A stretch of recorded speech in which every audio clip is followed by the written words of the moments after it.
of playoff excitement coming your way on NFL Primetime. Bundle up as the Titans and Pats battle each other in single digits. Can the MVP snap Tom Brady's home winning streak? Or will Tom Terrific and his Patriots send Tennessee back to Nashville? Someone's heading to the AFC Championship. What's your choice? His choice is heads. Would it all come down to the coin flip at St. Louis? The Panthers and Rams lock horns in an overtime classic. Bulger in the offense or Delhomme in the D? Who's moving on? Answers next on NFL Primetime.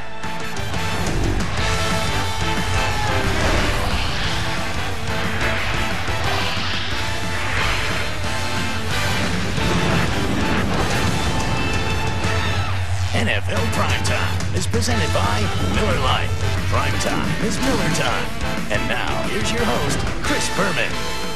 Hi, everybody. I'm Chris Berman, and I feel we need to thaw out Tom, don't you? Chris Berman along with Tom Jackson. The divisional round is here. And as we knew, boy, you have to be special to win a game on the road or to even be in games on the road. And what we saw, first of all, and we'll get to that game in a moment, in the cold, how could those two teams play that well in that bitter condition? Actually, as gritty a performance as we have seen by two football teams, both teams, win or lose. And now you have the teams that are 8-0 at home. One was New England, that's the late game. One was the St. Louis Rams, that was the early game in the NFC. And certainly the Carolina Panthers couldn't expect to break a 14-game home winning streak by the St. Louis Rams, a team that won 5 of their 8 at home this year by double digits. And with patterns like this from Mark Bulger to Dane Looker, if we could only have an 8-yard pattern, every Panther was 18 yards. That's Isaac Bruce. And then third and goal, if we only had an offense in the red zone. What was that play? I'd call with the quarterback running the football. And Jeff Wilkins kicked the field goal, and Tommy Polly wanted the football. Jake Delhomme gets picked off by Polly, who almost takes it all the way, 37 yards. But again, Rams bogged down in red zone.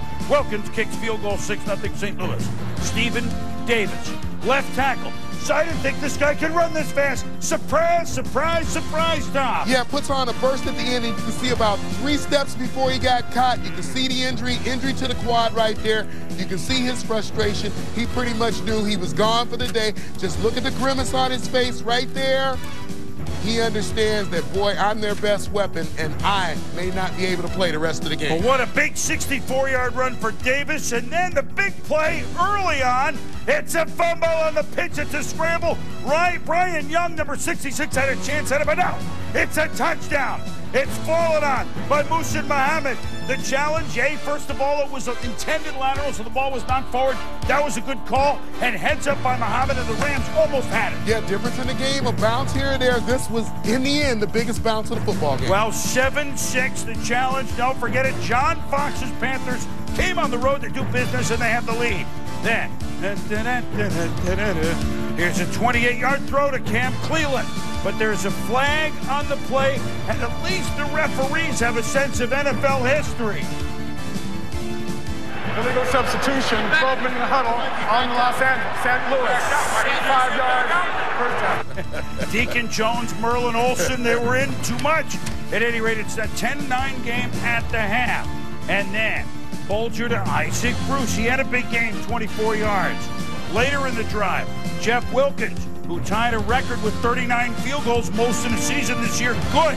He has 4 field goals for St. Louis, and the Rams lead at 12-10. Now, next Rams possession down 13-12 after a KC field goal. Torrey Holt, the leading receiver in football. Sure, it was a tough play, but he dropped it. Ball thrown a little bit far. You're talking about the best receiver in the game today. That's one he wishes he had back, Boom. And now after another KC field goal at 16-12, Carolina Bulger. Long overthrown, picked off by Mike after dinner Minter. March talking to Bulger. There was a time there when you wondered whether you'd see Kurt Warner. You didn't think so, but you weren't sure. Next Panthers possession. Daylight come, and you got a Delhomme. Jake Delhomme to Steve Smith. He continues his big plays in the postseason, 36 yards. Later in the drive, Brad Hoover vacuums his way into the end zone, and the Panthers are up by 11, 23-12, Tom. Next possession, Bulger. And this you thought under 9 to go might do it. Deion Grant catches the overthrow. John Casey later would miss a 53-yard field goal. It's an 11-point game. 4th and 2, 5 minutes to go. Bulger, the touch pass to Marshall Faulk. That's an outstanding play. We haven't seen him really since the first couple of series, have we? Outstanding play to Faulk, 22 yards. Bulger to Brandon Monomaliona, drops it, but pass interference. Don't really see it. Yeah, we couldn't see the call clearly. The refs called it. It's going to stand, and it would lead to this, boom. And on 3rd and goal, Marshall. A yard run, and the Rams have cut it to 5. And now they got to go for 2, 23-18. Dane Looker, good Looker for 2-point conversion, 23-20. After the Panthers called a timeout during their first onside kick inadvertently, which they recovered, of all people, the kicker, Jeff Wilkins, falls or gets the ball for the Rams, and they're in business with the onside kick, and you believe that's a John Fox. And here's another 15 to 20-yard pattern. Bulger to Isaac Bruce, 20 yards. 39 seconds to go. The pitch to Faulk. They're down to the 15. They got plenty of time to take a couple of shots at the end zone, but the plan all along, let it wind down. You're at the 15. You're the St. Louis Rams. But Mike Martz elects to kick the field goal. Wilkins good, 33 yards. We're going to overtime. Coin flip. Panthers. And Jake Delhomme in business.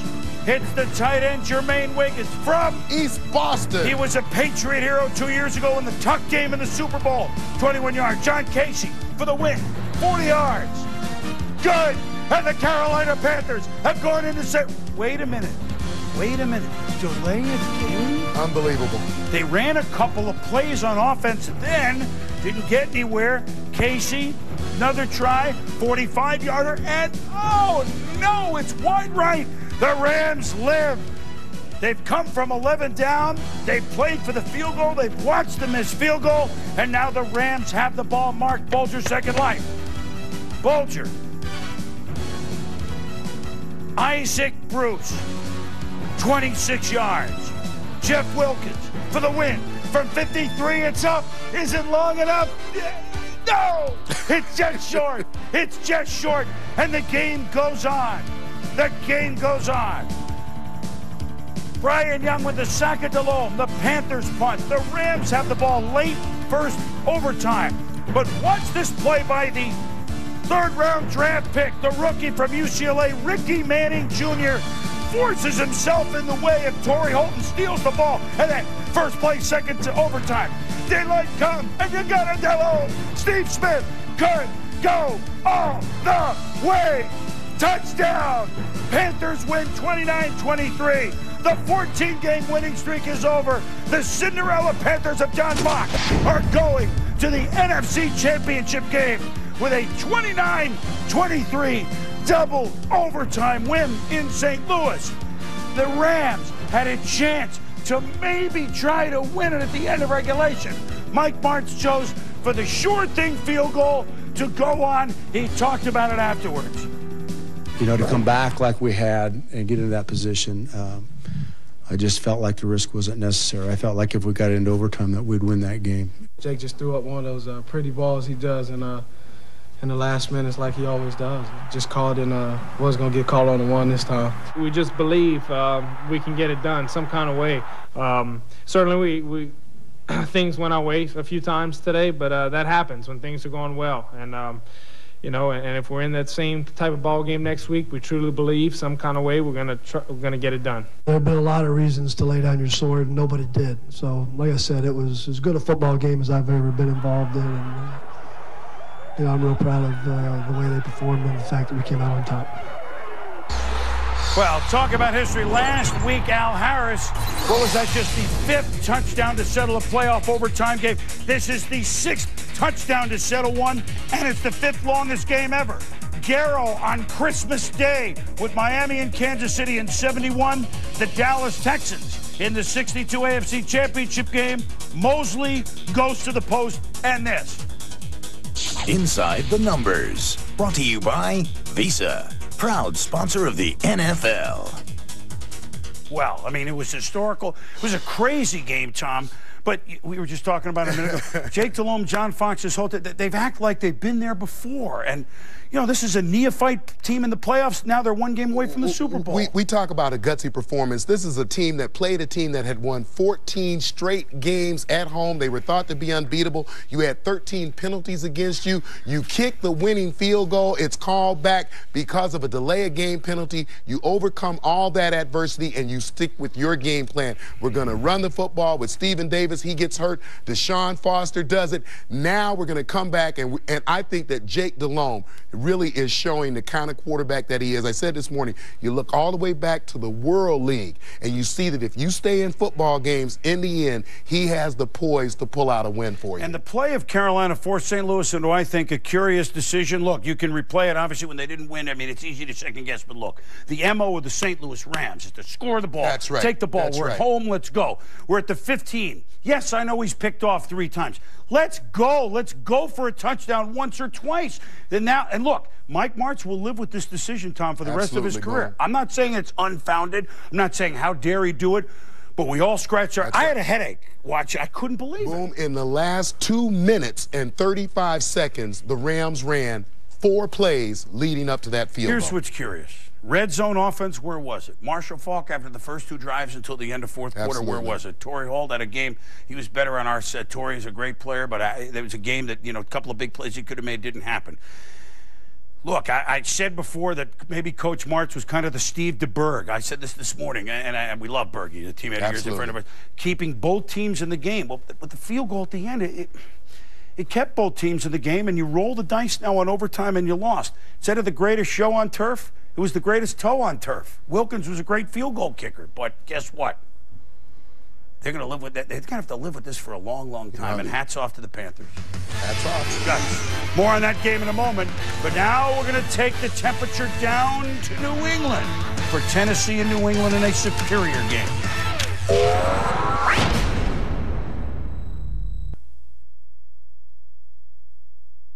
Rolling toward the Super Bowl. They're up against a tough 12-4 Tennessee Titan team. Here we go from the frozen tundra of the Razor. Gillette Stadium. Temperature 3 degrees. Wind chill in the teens below 0. That's Fahrenheit, not Celsius. And Tom Brady, Steve McNair, Eskimo up, not cowboy up. And the fans came ready, and so did the Patriots. Brady to Temple Bethel Johnson, the speedster, 41 yards. Hey, it's 7-0 New England. And then the ensuing Titans drive. Steve McNair, what sub-zero wind chill temperatures? McNair to Drew Bennett. And Drew stays in to go down to the New England 22. It's 24 yards. Chris Brown hit the holes nice and quick as he did against Baltimore. Touchdown, game on. We're tied at 7. Tom, already midway through the first quarter, these teams playing superior football. Yeah, and they get the call, and you can see right there, Chris Brown's knee really down around the 1-yard line before the ball crossed the plane, but they get the call. It's a touchdown. Hurry up and kick it quick. Good, and it's 7-all. Then Steve McNair picked off this, the only turnover in the game against Tennessee. It's picked off by all-pro safety. Should have been in the Pro Bowl, Rodney Harrison. And Harrison returns to the Patriot 43. 3rd and 13 at their own 40 on the drive. Brady to Johnson. And how do you do this at this level, Tom, when so many guys are this fast? And look at Tom Brady get set to throw the block. And this is what the great quarterbacks bring. It's whatever extra I need to do to get my team to win. And what an important first down that was for the New England Patriots. Take another look right there. Picture perfect block by Tom Brady. So 3rd and 13, they pick up 14. 3 plays later at the Titans 27. Brady to Christian Fourier. A diving catch. How do they make these diving catches in this weather? 14-yard gain. They're inside the 15. Second and goal now at the 1. It's now early second quarter. Antoine Smith. You know what? He ran it effectively when he had to, even though he got hurt for a while. 14-7 Patriots. Titans at their own 38 late second quarter. McNair. Oh, what a pass to Derek Mason. What a player he is. 29 yards. Sets up a 31-yard field goal attempt. Gary Anderson. Richard Seymour seems to do it every 3 games. Field goal. Blocked. Game stays 14-7. Third quarter. Titans. First drive. McNair. To Tyrone Calico. 30 yards for the Cat. Then later in the drive. 3rd and 10 at the Patriot 11. McNair. Mason. slips a tackle, and then whoop, in the end zone, touchdown. We're tied at 14. Now we move on to the fourth quarter. 4th and 3 at the Titans 33. Brady to Troy Brown, and his band of renown. First down, New England. They throw for it on the short. 4:06 to go. Adam Vinatieri from 46 yards. God! Vinatieri just squeezes it over the crossbar. It's like kicking a boulder on this day. 17-14. McNair, Bennett, he made catch after catch. Reviewed, challenged, correctly called. Yeah, it's a catch, Tom. Yeah, take another look right here, Bennett. Outstanding job grabbing the ball. I thought it might have been moving just a little bit. The refs looked at it, reviewed it, saw that it was a catch. Later in the drive, McNair, he saved it for this. Bowls over the rookie, Asante Samuel. Get out of my way. It's a first down, 12-yard pickup for McNair, who got up limping. He's just such a warrior. McNair, 2 minutes to go. Under pressure, throws it away, but he's called for intentional ground inside the tackles. Nobody over there, Tom. That's a good call. That was a good call by the official. And then Bobby Hamilton trying to warm up the crowd. 3rd and 13, under 2 minutes to go. McNair to Bennett, 12 yards. A big play, but holding on the Titans and me.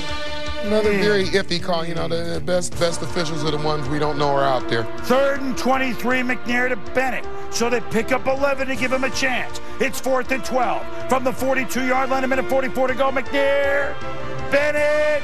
Oh, he had a chance, although he got racked right there. He missed it. He's made so many good catches, not this one. Well, he's got a chance to catch the football, but great close by the DBs of the Patriots. He only had one opportunity, and I don't even know if he could have pulled it in if he caught it clean. Tyrone Poole and company there to break it up. A couple of kneel downs, and then a Hail Mary to count down the clock. And the Patriots have won 13 in a row. The Patriots have put together one of the longest winning streaks in the history of the NFL. They've outlasted the Titans 17-14. Another cold game at night. Another big kick by Adam Vinatieri with Sal Paolantonio. The game winner in the last playoff game at Foxborough and the game winner in the first playoff game at Gillette Stadium. What were you thinking when you lined it up? Well, you know, it was kind of cold out, kind of tough situation. I was just trying to get it up in the air and get it down the middle, and hopefully it was going to have enough distance. And didn't have a lot, but it had just enough, I think. I was watching you at halftime. You were having difficulty kicking into this wind here. It was a little nasty today, but thankfully we got it close enough. The guys played real hard, and you got to take your hat off to the defense. They stopped them when they needed to, and you know, that's part of the game. We don't care who gets the credit, but the bottom line is we put everything aside for the ultimate goal of winning, and that's what this football team is about. That's what this organization is about. That's what our fans are about. It's a big win, and we're just looking to move forward to our ultimate goal. I didn't anticipate this, nor did those guys inside.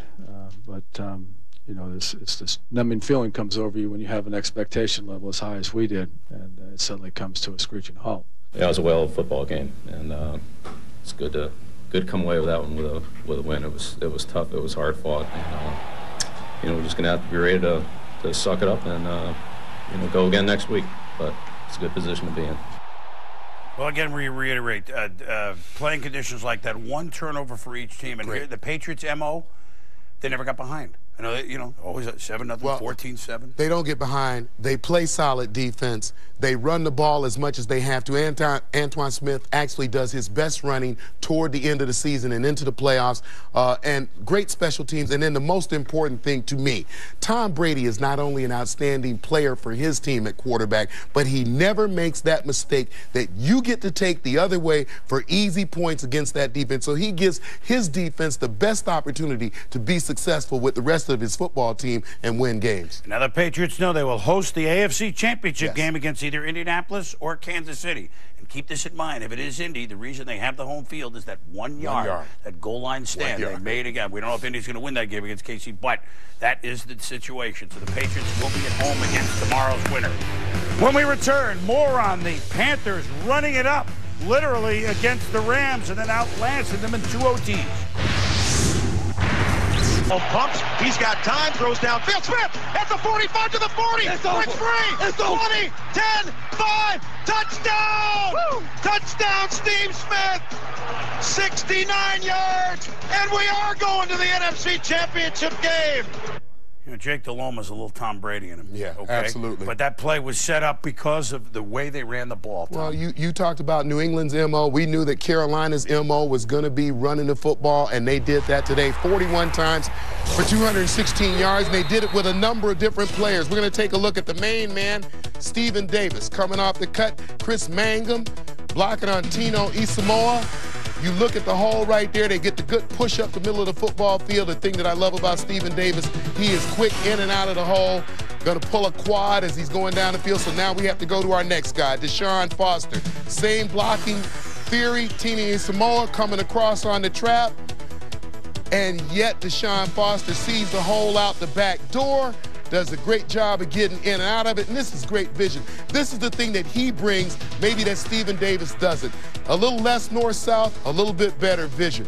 And when you think about the other side of this coin, running the football, you're talking about the 5th longest game in playoff history in the NFL, and somehow Marshall Faulk could only get 19 carries. Now, it's inexplicable, but you're going to get a chance to sit home for 6 months and think about it. I told you I had a headache. And the Panthers will they could host the NFC Championship game if the Packers beat the Eagles.